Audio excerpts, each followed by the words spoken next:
G'day guys, welcome back to the channel. Let's have a quick look at what happened in round 8 and then we will do our AFL round 9 tips as usual. So as usual, if you like the videos, please like and subscribe. I also do Flash Crow's tips as well, so make sure you go over and show some love to his channel as well. So let's have a look at what happened over the weekend. We started off with the Lions and Carlton. Lions pretty convincing winners over Carlton by 26 points. I went for 36. I nearly had it. Carlton kicked the 2 goals late. But yeah, there's been a bit of backlash towards Carlton. I don't understand why. Lions are a better team. For all the pundits out there that tip Carlton and have this expectation of them, and then when they don't perform, they turn around and say, like they always do, they never give the Lions any credit. They turn around and say that Carlton are poor. Well, the Lions have beaten Melbourne, they've beaten Geelong, they've beaten Collingwood. Well, they haven't beaten Geelong, they've beaten Collingwood, they've beaten Melbourne.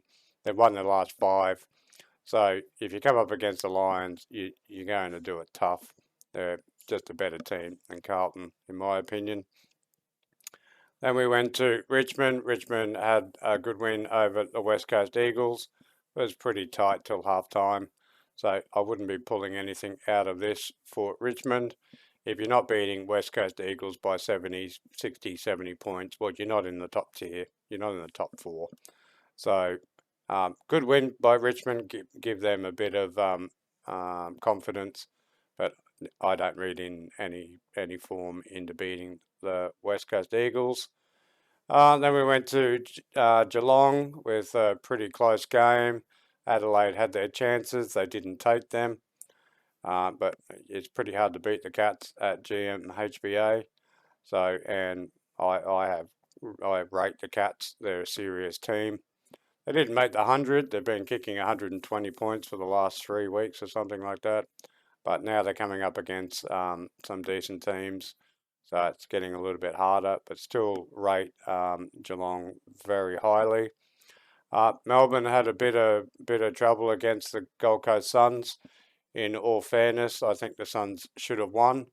They had all the opportunity, and as usual, Melbourne are a protected species when it comes to free kicks.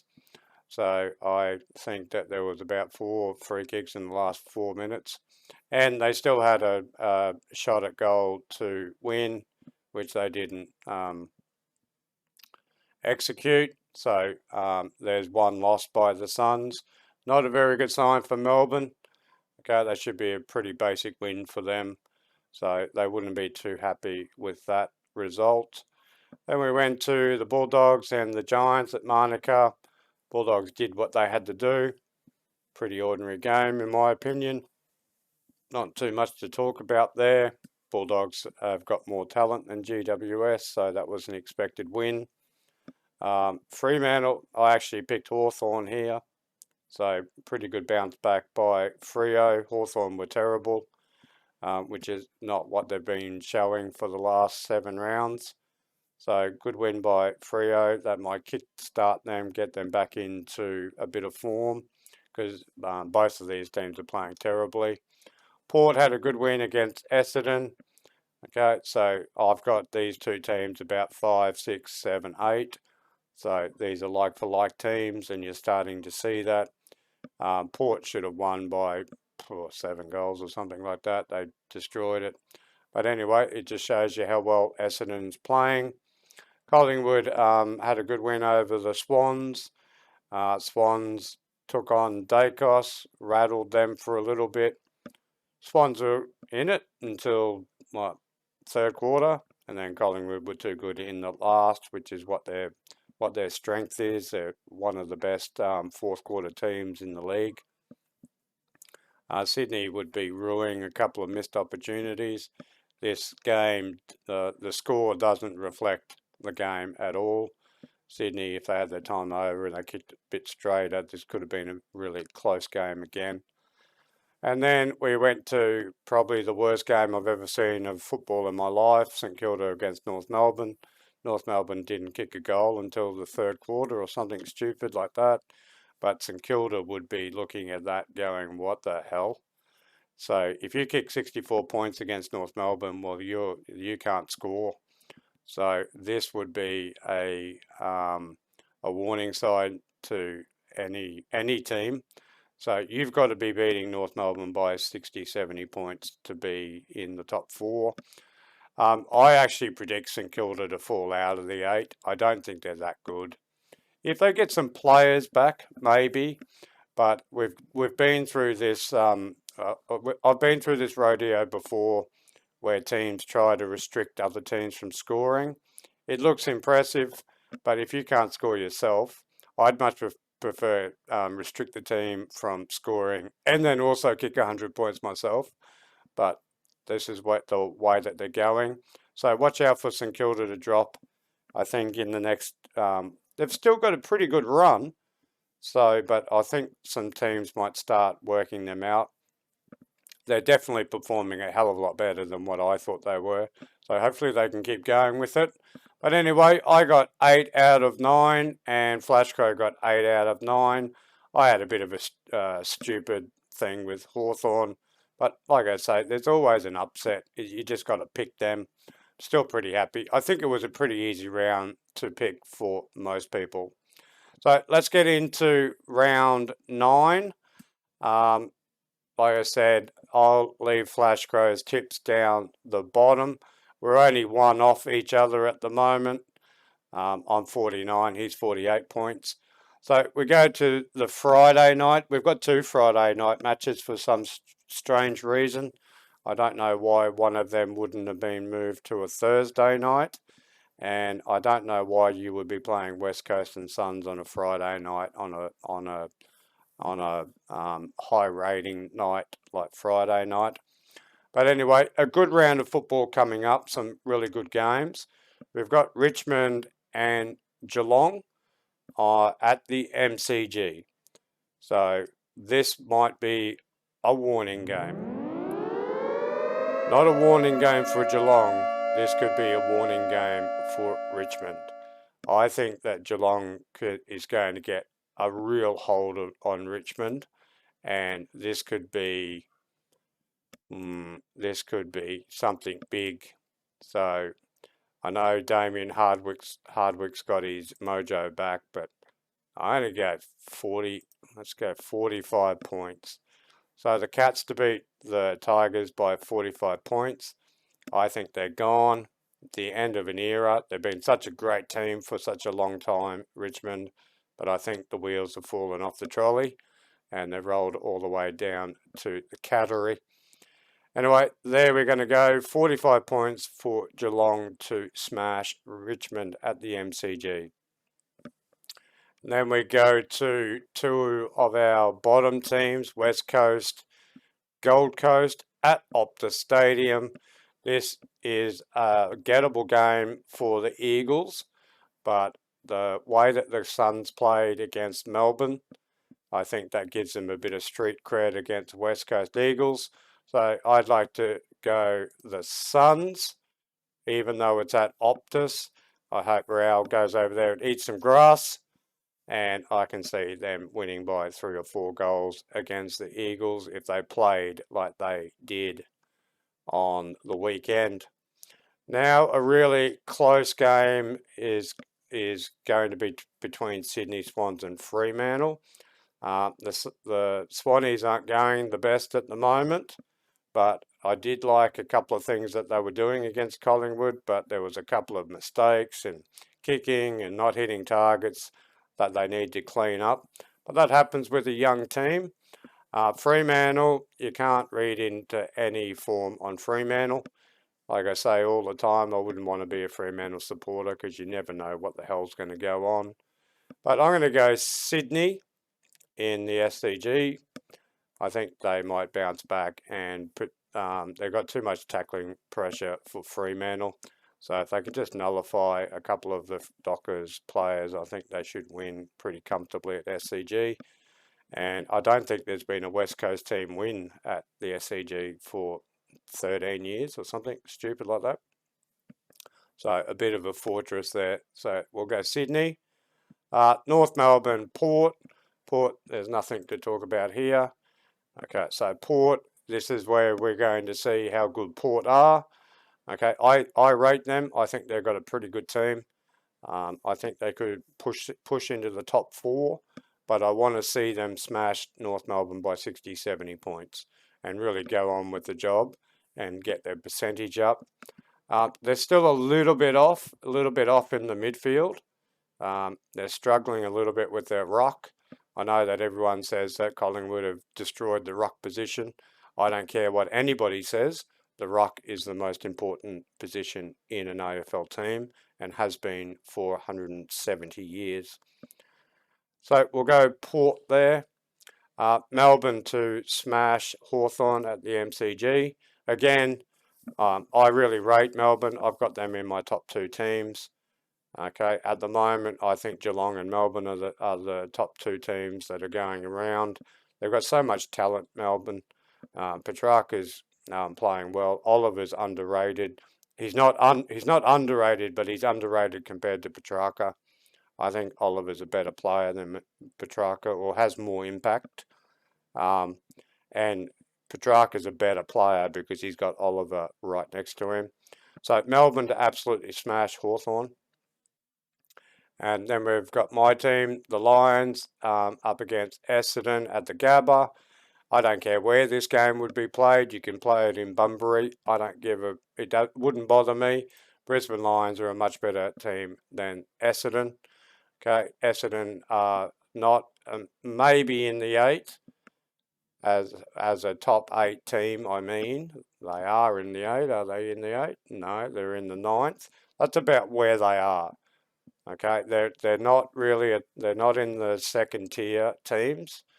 I know they're playing better than last year, but that wouldn't be hard. So this is going to show the Lions are going to put a pretty decent win on Essendon as well and put them back in their place. Now, the really close game here is on the Saturday afternoon. We've got Carlton and the Bulldogs.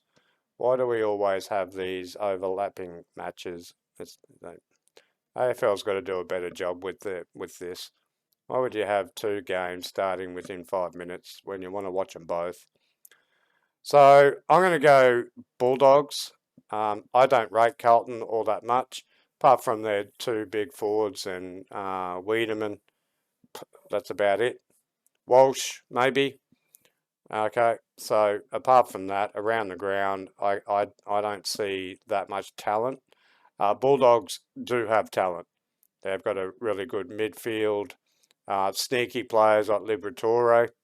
Liberatore is probably number 3 best midfielder in the league, and he just keeps sneaking along.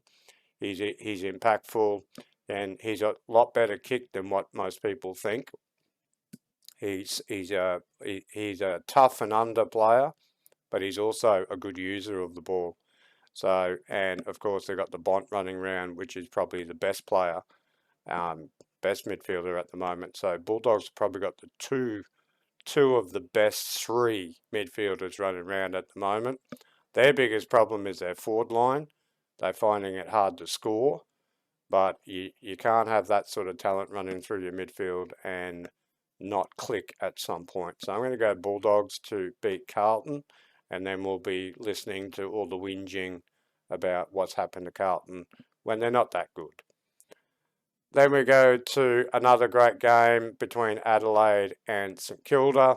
So we've got a Dower team that likes to defend, and then we've got the Crows who likes to kick goals at the Adelaide Oval. I wouldn't care if this was in bumfuck nowhere. I would be picking Adelaide Crows to kick 100 points against St Kilda. St Kilda have got a major problem, and it was the same last year. They can't kick a goal outside 20 metres. All right, there's no 50-metre goals. There's no 30-metre goals. They have to handball it all the way into the box. Otherwise, they can't score. So if you put a bit of pressure on them, they find it extremely difficult to score, just like we saw 64 points in like I said, the most terrible game I've ever seen in my life. So Adelaide to win quite convincingly, maybe 30 points over St Kilda. And then we've got Collingwood and GWS at the MCG. This is 99% to 1%. All right, so yeah, definitely there. Okay, GWS is not a bad team. They're going all right. They've got a really good midfielder, the second best midfielder in the league, which is Tom Green. He's going fantastic. But you just can't beat the irresistible Pies at the moment. They're just winning everything. And even if it is a close game, they know how to win. And if they let loose, still a little bit worried about them. I'm worried about their ruck. I'm worried about their forward line. Also, that sometimes there's chaos football. They seem to lose it. You put pressure on them, they get even more chaotic, and they get more chaotic in a negative way. So I still haven't seen them play a decent team. Well, we did see him play a decent team. They played the Lions and they got beat.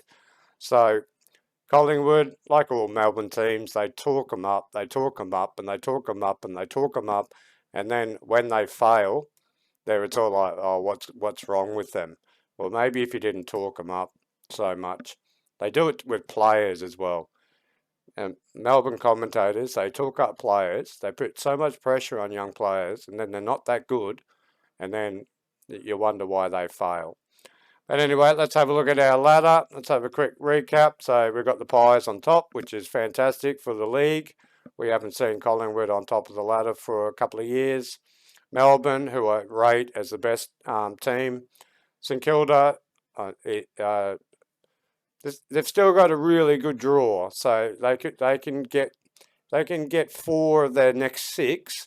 They're pretty much assured to make finals. But I thinking that they might start dropping a couple when teams start working them out. Lions, about where I think they are. They're about the 3rd, 4th team in the competition at the moment. They're starting. We just want to cruise along for the next 2 months. Just keep putting the W's in, and then we can crank it up when the whips are cracking down the home straight. Port, 5th. Somewhere about where I thought they would be this year. Cats, who would have thunk it 4 weeks ago? Cats were at the bottom of the ladder, now they're at 6, soon to move up into the top 4. Carlton are on the drift. Essendon are on the drift. Adelaide's got a really good opportunity to punch themselves into the 8. And I've got... So I think you can nearly set Collingwood, Melbourne, Brisbane, Port, Geelong, Bulldogs at 6. I think you've got another 1, 2, 3, 4, 5, 6, 7, 8 St Kilda. I think we've got 8 teams vying for the last 2 spots. That's my prediction. And I'm tending that St Kilda might just hang on. I think Adelaide have got a really good shot. If Sydney can get some players back, they've got a good shot to punch back in. Fremantle are a bit iffy, 3 and 5. They haven't really beaten anyone of note. Gold Coast would be very interesting. I like the way they played against Melbourne this last week. GWS just an also-round team. So St Kilda just got to keep notching up these easy wins against the lower teams. But I wasn't very impressed with them on the weekend. But anyway, there we go. There's the recap and also the round 9 tips for me and for Flashcrow and I. So I hope you enjoy the insight. I hope you enjoy the channel. Please like and subscribe to both our channels, and we'll catch you in the next one. See you later.